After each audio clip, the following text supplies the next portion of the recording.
오늘의 시냇가의 시문나무 말씀입니다.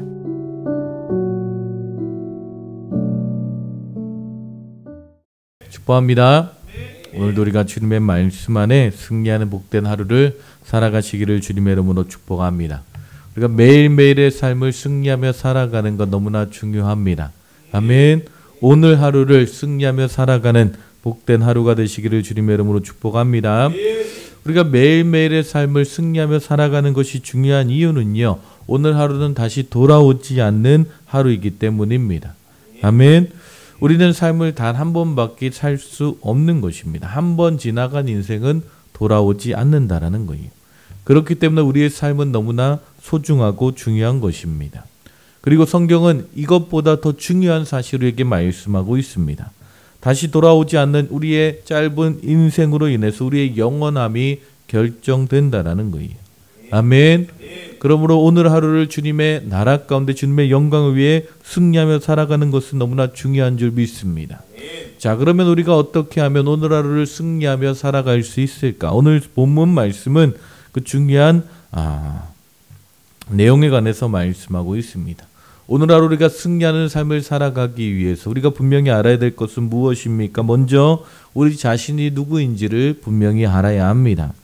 왜 많은 사람들이 하나님께 주시는 축복과 그 놀라운 은혜들을 누리지 못하고 죄 가운데 죄만 탐닉하다가 살아가고 있을까? 그것은 바로 자신의 정체성을 모르기 때문입니다. 이 땅을 떠날 때에 우리는 빈손으로 떠나는 것을 뻔히 알면서도 돈만 쫓다가 인생을 낭비하고 원망하고 짜증하며 살아가고 있다는 거예요. 왜 그렇습니까? 결국 자신이 누구인지를 잊어버렸기 때문입니다. 자, 오늘 본문에도 자신의 정체성을 잃어버린 사람들이 등장합니다. 자, 그들은 한번 지나가면 영원히 돌이킬 수 없는 그 귀한 인생을 다른 사람을 공경에 빠뜨리는데 허비하고 있는 것입니다. 사랑하고 도와주고 용서하고 용납해도 모자랄 인생인데 그들은 항상 누군가를 비판하며 누군가를 함정에 빠뜨리기 위해 노력하다가 이제 그 타겟을 예수님께 돌립니다. 자, 오늘 본문을 보니까 예수님을 책잡기 위해서 바리새인과 헤롯 땅 가운데 몇 사람이 예수님 앞에 나오게 됩니다. 자, 무엇입니까? 예수님을 공경에 빠뜨리기 위해 나온 것입니다. 자, 그 당시에 바리새인들은 모세의 율법을 중요하게 여겼기 때문에 로마 정부를 상당히 싫어했습니다. 그래서 늘 독립을 꿈꾸던 자들이었습니다. 자, 하나님의 율법과 로마의 법이 상충되기 때문에 로마의 세금을 내는 것을 아주 싫어했던 자들입니다. 억지로 내기는 했지만 마음속으로는 싫어했다라는 거예요. 그래서 바리새인들은 죄인과 세리를 같은 반열에 올려놓은 것입니다. 자기 나라의 세금을 걷어서 로마 정부에 바치는 사람들을 죄인 취급한 것이죠. 자, 그런데 또 다른 무리 헤롯 땅은 어떤 자들입니까? 쉽게 말하면 헤롯 땅은 우리나라가 일제 통치하에 있을 때 친일파에 해당하는 사람이 헤롯 땅입니다. 자, 로마 정부와 손잡고 그 권력을 나눠 먹던 자들이 헤롯 땅입니다. 자, 그러니까 그들은 로마 정부에 세금 내는 것을 찬성하는 사람들입니다. 이 두 무리의 사람들이 전혀 정치적인 색깔이 맞지 않는 두 그룹이 예수님을 죽이고자 예수님 앞에 나왔다라는 거예요. 그리고 예수님께 아주 곤란한 질문을 하기 시작합니다. 자, 한쪽은 세금 내는 것을 싫어하고 한쪽은 세금 내는 것을 좋아하니까 예수님께 어떤 질문을 하게 됩니까? 14절 후반절에 보니까 가이사에게 세금을 바치는 것이 옳으니까 옳지 아니하니까. 자, 만약 옳다고 하면 율법을 지키는 하나님의 백성들을 통해서 예수님은 미움을 당하게 될 것이고, 반대로 옳지 않다고 하면 로마 정부의 고발을 당하게 되는, 어쩌면은 함정과 같은 질문을 예수님께 하고 있는 것입니다.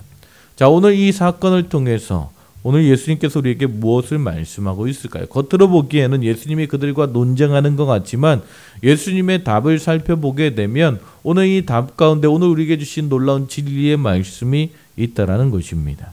아멘. 예수님께서 그들의 질문 가운데 분명하게 대답하시오. 15절 17절에 보니까 예수께서 그 외식함을 아시고 이르시되 어찌하여 나를 시험하느냐? 데나리온 하나를 가져다가 내게 보이라 하시니 가져왔거늘 예수께서 이르시되 이 형상과 이 글이 누구의 것이냐? 이르되 가이사의 것이니이다. 이에 예수께서 이르시되 가이사의 것은 가이사에게 하나님의 것은 하나님께 바치라 하시니 그들이 예수께 대하여 매우 놀랍게 여기더라라고 말씀하고 있습니다. 자, 예수님의 대답이 무엇입니까? 가이사의 것은 가이사에게, 하나님의 것은 하나님에게 바치라는 것입니다. 자, 가이사의 것은 무엇입니까? 예수님께서 동전에 있는 형상을 바라보시면서 이 형상이 누구의 것이냐라고 물어보니까 가이사의 것이죠. 그 동전에 새겨져 있는 가이사의 모습을 바라보면서 이것이 가이사의 것이면 가이사에게 돌리라는 거예요. 그런데 예수님께서 거기서 마치지 아니하시고 그치지 아니하시고 한마디를 더 하시죠. 가이사의 것은 가이사에게, 하나님의 것은 하나님께 바치라. 자, 그러면 가이사의 것은, 이 세상의 것이 가이사의 것이라면 어떻게 보면 하나님의 것은 무엇입니까? 자, 가이사의 것을 가이사의 형상으로 의미한 것으로 볼 때에 하나님의 것도, 하나님의 것은 하나님의 형상을 의미하는 것입니다. 아멘. 자, 그럼 예수님께서 말씀하고 있는 하나님의 형상은 누구입니까? 이 세상의 만물 가운데 하나님의 형상으로 지음받은 존재는 단 하나밖에 없습니다. 아멘. 창세기 1장 26절 27절에 보면 하나님이 이르시되 우리의 형상을 따라 우리의 모양대로 우리가 사람을 만들고 그들로 바다의 물고기와 하늘의 새와 가축과 온 땅과 땅에 기는 모든 것을 다스리게 하시고 하나님이 자기 형상 곧 하나님의 형상대로 사람을 창조하시되 남자와 여자를 창조하셨다라고 말씀하고 있습니다. 아멘. 자, 오늘 이 사건을 통해서 예수님께서 우리에게 말씀하고 있는 본문의 핵심은 바로 우리가 하나님의 형상을 따라 지음받은 존재라는 것입니다. 아멘. 이것이 바로 우리가 반드시 알아야 될 우리의 정체성인 줄 믿습니다. 아멘. 자, 하나님이 인간의 몸을 만드시고 그 코에 생기를 불어 넣으셨다라고 말씀하고 있어요. 생명은 호흡입니다. 하나님의 호흡, 하나님의 영을 나누어 주신 것입니다. 그날 이후 인간은 생명이 되었다라고 말씀하고 있습니다. 다시 말해서 우리 안에 하나님께로부터 받은 그 무엇이 있다라는 거예요. 그것이 바로 인간을 인간답게 만드는 것입니다. 아멘. 그래서 우리는 돈만으로 행복할 수 없는 존재입니다. 이 세상에 있는 명예와 권력을 통해서 행복을 취할 수 있는 존재가 아닙니다. 왜냐하면 우리는 하나님의 형상으로 창조되었기 때문입니다. 이것이 바로 우리의 정체성이라는 거예요. 이것을 아는 것이 인생을 보람있게 살아갈 수 있는, 오늘날을 승리하며 살아갈 수 있는 중요한 진리인 줄 믿습니다. 가이사의 것은 가이사에게, 하나님의 것은 하나님께 바치라. 아멘.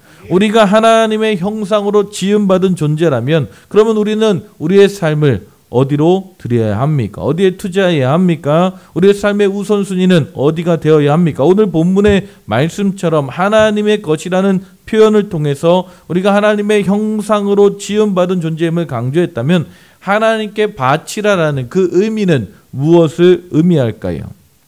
자, 우리가 그것을 알기 위해서는 하나님께서 우리를 창조하신, 인간을 창조하신 후에 하나님의 형상을 따라 만드신 후에 그들에게 주신 임무를 살펴보아야 합니다. 창세기 2장 15절에 보니까 여호와 하나님이 그 사람을 이끌어 에덴 동산에 두어 그것을 경작하며 지키게 두셨다라고 말씀하고 있습니다. 자, 여기서 두셨다라는 의미, 두다라는 것, 위치하다라는 뜻을 가지고 있습니다. 자, 하나님의 형상으로 지음받은 우리가 이 짧은 생애 동안에 해야 될 일이 무엇입니까? 바로 하나님께서 두신 자리를 지키는 것입니다. 아멘. 우리가 이 사실을 기억한다면 우리의 생이 아무리 고달퍼도 우리는 결코 낙심하지 않을 것입니다. 아멘. 함부로 삶을 낭비하거나 포기하지 않을 것입니다. 이 두다라는 것, 누아흐라는 이 단어에서 파생되었습니다. 하나님께서 우리를 각자 두신 자리가 있다라는 거예요. 아멘. 그것을 지키며 살아가는 것이 중요하다라는 것입니다. 여러분, 무엇이 우리 인생을 힘들고 불행하게 만듭니까? 저는 모든 사람들의 마음의 불평이 커져가는 것이 바로 불행의 원인이라고 생각합니다. 다시 말하면 사람들이 자신의 있는 자리에서 안식을 누리지 못하는 것입니다. 왜 그렇습니까? 하나님이 자신을 그 자리에 두셨다고 믿지 않기 때문입니다. 그래서 마음속으로 다른 사람을 원망하고 불평하는 것입니다. 자신이 처한 위치가 못마땅한 것입니다. 자신의 처한 삶을 받아들이지 못하는 것입니다. 그 결과 삶에 기쁨이 없고 안식이 없고 행복이 없는 것입니다. 무언가를 향한 불평, 불만만 있게 되는 것입니다. 자, 그럼 높은 자리와 권력과 돈을 가지면 행복할까요? 아니라는 것이죠. 그것이 사단이 속이는 것입니다. 우리가 불평과 불만을 품는 이유는 무언가가 부족하기 때문이라는 거예요. 우리 자리가 낮기 때문이 아닙니다. 돈이 없어서가 아닙니다. 내가 처한 환경이 불행해서가 아니라는 것입니다. 이유는 단 하나입니다. 하나님께서 우리에게 주신 자리를 받아들이지 않기 때문입니다. 오늘 하루 우리의 삶 가운데 우리가 승리의 삶을 살아가기 위해서 하나님께서 오늘 우리를 두신 그 자리를 지키시기를 주님의 이름으로 축복합니다. 아멘. 그것을 아는 것이 중요하다라는 거예요. 우리를 부르신 자리, 아멘. 우리의 가정에서의 자리, 우리의 삶의 자리, 오늘 이 시대 가운데, 이 시즌의 자리 가운데 하나님께서 우리를 부르신 그 부르심의 자리를 지키며 승리하며 나아갈 때에 하나님께서 놀라운 은혜가 우리의 삶 가운데 임하게 될 줄 믿습니다. 아멘. 또한 하나님께서 그들을 두시고 무엇을 명령하십니까? 에덴 동산에 두어 그것을 경작하며 지키게 하셨다라고 말씀하고 있습니다. 자, 두셨고 그 다음에 경작하며 지키게 하셨다라는 거예요. 자, 경작하며 지키다. 이 의미가 무엇입니까? 자, 개역 개정에서 보게 되면 경작하다라고 표현하고 있지만 개역 한글에서 보면 다스리며 지키다라고 번역되어 있습니다. 자, 지킨다라는 것. 모세오경의 전체적인 말씀을 보게 되면 하나님의 명령을 지키고 하나님의 말씀에 주의를 기울이는 것을 의미하는 것입니다. 특별히 경작하다라는 단어는 섬기다라는 의미도 가지고 있습니다. 이 지키고 경작하는 것은 무엇을 의미합니까? 하나님의 말씀을 지키고 하나님을 섬기는 것을 의미하는 것입니다. 아멘. 결국 이것은 무엇을 말씀하고 있습니까? 하루의 삶 가운데 하나님께서 두신 자리에서 하나님을 예배하는 것. 아멘. 하나님의 말씀을 쫓아 하나님 앞에 영광 돌리는 삶을 살아가야 된다는 거예요. 아멘. 이것이 바로 우리의 삶의 의미인 줄 믿습니다. 사실 우리가 이 땅 가운데 무엇을 하느냐가 중요한 것이 아닙니다. 우리가 사장으로 일하던 종업원으로 일하던 사무실에 앉아있던 노동의 일을 하든지 간에 그것이 중요한 것이 아니라 중요한 것은 우리가 그 모든 일을 할 때 어떤 마음으로 그 일을 하느냐가 중요한 것입니다. 오늘 성경은 무엇을 말씀하고 있습니까? 하나님께서 두신 자리에 하나님을 섬기는 예배의 마음으로 살아가라라고 말씀하고 있습니다. 그래서 골로새서 3장 23절도 분명히 말씀하죠. 무슨 일을 하든지 마음을 다하여 주께 하듯 하고 사람에게 하듯 하지 말라라고 말씀하고 있습니다. 고린도전서 10장 31절도 그런즉 너희가 먹든지 마시든지 무엇을 하든지 다 하나님의 영광을 위하여 하라라고 말씀하고 있습니다. 무엇을 하든지 주님의 영광을 위해 예배하듯이 하라는 거예요. 아멘. 사도 바울은 로마서 12장 1절에 분명히 말씀합니다. 그러므로 형제들아 내가 하나님의 모든 자비하심으로 너희를 권하노니 너희 몸을 하나님이 기뻐하시는 거룩한 산 제물로 드리라. 이는 너희가 드릴 영적 예배니라. 아멘. 오늘 우리의 삶 가운데 우리가 하나님이 기뻐하시는 삶의 모습으로 살아갈 때에 우리는 영적 예배자로서 살아가게 되는 줄 믿습니다. 우리가 이렇게 주님께서 부르신 부르심의 자리 가운데 주님의 영광을 위해 주님을 예배하며 살아갈 때 오늘 하루 우리는 승리하는 삶을 살아가게 될 줄 믿습니다. 아멘. 오늘 다시 돌아오지 않는 이 하루를 살아가는 우리 한들교회 모든 성도님들, 오늘 우리가 우리의 정체성을 잃어버리지 않고, 아멘. 하나님께서 우리를 부르신 그 부르심의 자리 가운데 주님의 영광을 위해 살아가시는 복된 하루가 되시기를 주님의 이름으로 축복합니다. 그 가운데 하나님께서 열매 맺게 하시고 하나님의 영광을 나타내시며 위대한 하나님의 역사를 이루어가는 복된 하루가 될 줄 믿습니다. 아멘. 오늘 하루도 그렇게 승리하는 복된 하루가 되시기를 주님의 이름으로 축복합니다. 기도하시겠습니다. 하나님 감사합니다. 오늘도 우리에게 말씀하시고 인도하여 주심에 감사합니다. 오늘 하루 아버지 하나님 다시 돌아오지 않는 아버지 하나님 복된 하루의 삶 가운데 승리하는 하루가 되게 하여 주시옵소서. 하나님 우리를 부르신 그 부르심의 자리 가운데 우리가 끝까지 아버지 하나님 충성하며 주님 앞에 예배하며 주님 앞에 영광 돌리는 복된 삶이 되게 하시고 복된 하루가 되게 하여 주시옵소서. 하나님 우리가 이 세상 가운데 아버지 하나님 우리의 정체성이 흔들리지 않게 하시고 하나님의 자녀로서 하나님의 백성으로서 하나님의 위대한 사명을 감당해 나가는 위대한 성도의 삶을 살아갈 수 있도록 주여 인도하여 주시옵소서. 주님 함께 하시고 인도하실 줄 믿사오며 예수님의 이름으로 기도했습니다.